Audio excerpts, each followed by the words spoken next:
നമസ്കാരം. സൂര്യൻ അത്യുച്ചരാശിയിൽ വന്നതിൻ്റെ അന്നായിരുന്നു AKG സെൻറ്ററിൻ്റെ പാലുകാച്ചൽ. ഒഴിവുള്ള സമയം നോക്കിയാണ് ഞങ്ങൾ ഉദ്ഘാടനം ചെയ്തത്. അത് പഞ്ചാംഗം നോക്കിയാണെന്ന് പറയുന്നവർക്ക് നല്ല നമസ്കാരം എന്ന് പറഞ്ഞുകൊണ്ടാണ് പിണറായി നാടൻ മുറിച്ച ശേഷം പ്രസംഗിച്ചത്. പാല് കിഴക്കോട്ട് തിളച്ചു തൂകിയാൽ ഐശ്വര്യവും വടക്കോട്ടായാൽ കാര്യതടസ്സവും തെക്കോട്ടായാൽ ക്ലേശങ്ങളും എന്നൊക്കെയാണ് ഫലം. പൊങ്കാലയുടെ ഫലം പോലെയാണ് പാലുകാച്ചിനും.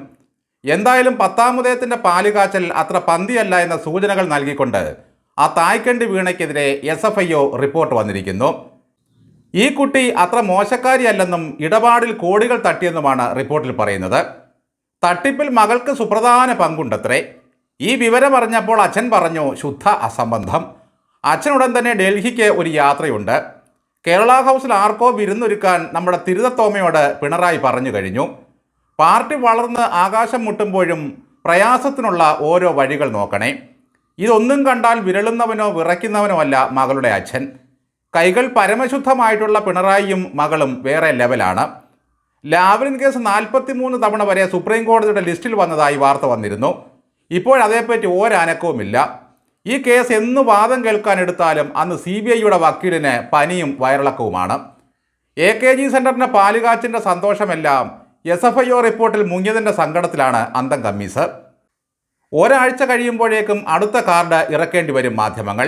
തൽക്കാലം വീണയ്ക്ക് ആശ്വാസം, ആ റിപ്പോർട്ടിന് സ്റ്റേ. ഇപ്പോഴും അന്തങ്ങൾക്ക് കാര്യം വേണ്ടത്ര മനസ്സിലായിട്ടില്ല. 2 കമ്പനികൾ തമ്മിലുള്ള ഇടപാടാണെന്ന് പറഞ്ഞ് ക്യാപ്സൂൾ വിഴുങ്ങികൾ ചാനലുകളിൽ കയറി ഇറങ്ങുകയാണ്.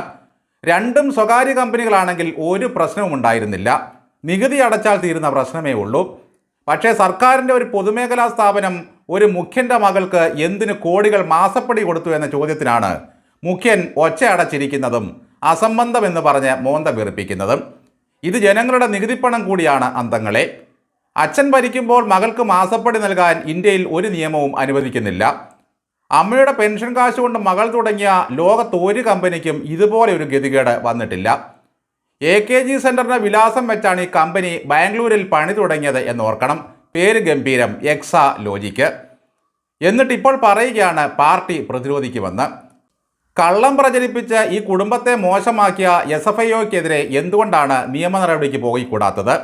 അല്ലെങ്കിൽ കേന്ദ്രത്തിനെതിരെ സമരം നടത്തി പോസ്റ്റ് ഓഫീസുകൾ ഉപരോധിക്കണം. അതുമല്ലെങ്കിൽ റെയിൽവേ സ്റ്റേഷനുണ്ടല്ലോ. DYFI ഇറങ്ങി തീവണ്ടികൾ തടഞ്ഞവിടെ ഇടണം. ലോകരാജ്യങ്ങൾ പോലും കേരളത്തെ ആശ്ചര്യത്തോടെ നോക്കുന്നത് വെറുതെയാണോ?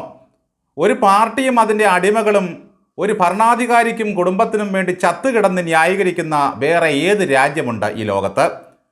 ലാലു പ്രസാദിൻ്റെ കുടുംബം കാലിത്തീറ്റയിൽ വരെ കൈയിടുകയും കട്ടു തിന്നുകയും ചെയ്തു. ഇവിടെ ഒരു കുടുംബം കരിമണൽ തിന്നിട്ടും ദഹനത്തിന് യാതൊരു കുറവുമില്ല.